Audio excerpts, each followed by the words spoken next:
السلام علیکم ورحمۃ اللہ وبرکاتہ۔ الصلاۃ والسلام علیک یا رسول اللہ صلی اللہ علیہ وسلم۔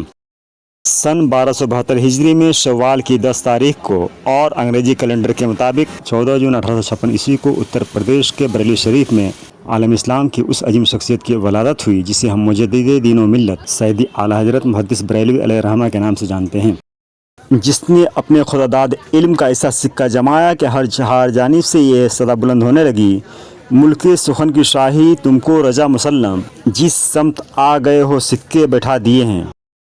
جس کی لاجوال دینی خدمات کا اعتراف کرتے ہوئے علماء ہند نے مجدد مائتہ ہاجرہ کا خطاب دیا، اور جن کی مجددیت کا اعتراف شیخ ہدایت اللہ بن محمد سید السندھی مہاجر مدنی نے کیا۔ یہی نہیں، حافظ کتب حرم سید اسماعیل خلیل مکی نے خاتم الفقہاء والمحدثین کا خطاب دیا۔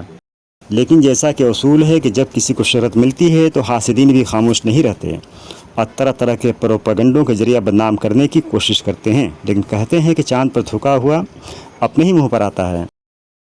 اسی طرح سیدی اعلیٰ حضرت کے بارے میں بھی یہ جھوٹ پھیلایا گیا کہ وہ مدرسہ دیوبند میں پڑھے تھے، لیکن جب ان کو شہرت حاصل ہو گئی تو وہ اس کے خلاف ہو گئے، جو سراسر جھوٹ ہے۔ لہٰذا اس جھوٹ کا جواب خلیفہ مفتی اعظم ہند سید شاہ طرب الحق قادری نے اپنے خاص انداز میں دیا ہے، سماعت فرمائیں۔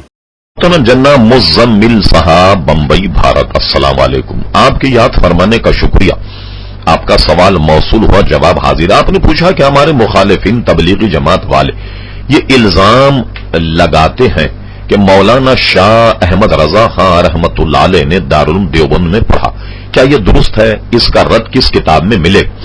اصل میں کوئی مسئلہ ہو تو اس کا رد بھی کیا جائے اور کسی کتاب کی نشاندہی کی جائے۔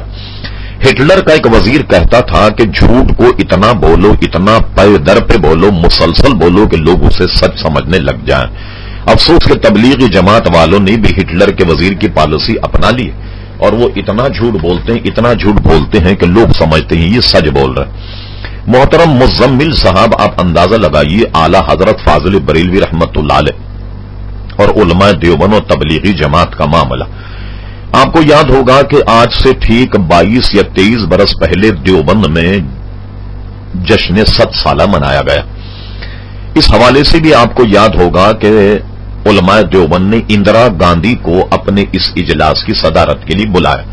اب دیکھیے کتنے اچھے لگ رہے ہوں گے علماء دیوبند کہ یہ سب کے سب نیچے بیٹھے تھے اور اندرا گاندھی ان کے سروں پر بیٹھ کر کے صدارت کر رہی تھی اس جلسے۔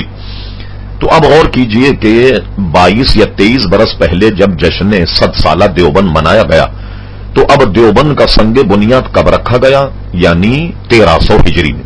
اس کو ذہن میں رکھ، 1300 ہجری میں گویا سنگ بنیاد اس کا رکھا گیا۔ ٹھیک 1400 ہجری میں آج سے 23 برس پہلے علماء دیوبند نے جشن 100 سالہ منایا۔ یہ بات مسلم ہے، سارے اخبارات میں موجود ہے۔ اگر کوئی ضد کرے تو میں آپ کو اندرا گاندھی کی صدارت اور اس سے متعلق جو مضامین بھارت کے اخبارات میں چھپے ہیں اپنے ثبوت کے طور پر میں آپ کو گویا وہ ای میل کے ذریعے بھیج بھی سکتا ہوں اگر ضرورت پڑے۔ اب آئیے دوسرا مقدمہ۔ اعلیٰ حضرت فاضل بریلوی 1272 میں پیدا ہوئے۔ 1272 میں پیدا ہونے کے بعد آپ کی سیرت پر جتنی کتابیں چھپیں ان سب میں تقریباً یہ بات موجود ہے کہ 13 سال 10 ماہ کی عمر میں اعلیٰ حضرت فاضل بریلوی نے تمام علوم، درس نظامیہ وغیرہ ان سے فراغت حاصل کر لی۔ چلیے ہم احتیاطاً 2 مہینے اور بڑھا دیں، گویا 14 سال کی عمر میں اعلیٰ حضرت فاضل بریلوی اپنے والد ماجد سے بریلی شریف میں فارغ ہو گئے۔ اب دیکھیے 1272 میں 14 سال اور ملا لیے جائیں تو یہ کیا بنا؟ 1286۔ 1286 میں اعلیٰ حضرت فاضل بریلوی نے حرمت رضاعت پر ایک فتویٰ لکھ کر اپنے والد ماجد کو دکھایا اور والد ماجد نے فتوے کو دیکھ کر اپنے بیٹے کو سینے سے لگایا، پیشانی کو چوما اور اسی دن اپنی مسند خالی کر دی اور فرمایا احمد رضا آج سے فتویٰ تم لکھا کرو گے۔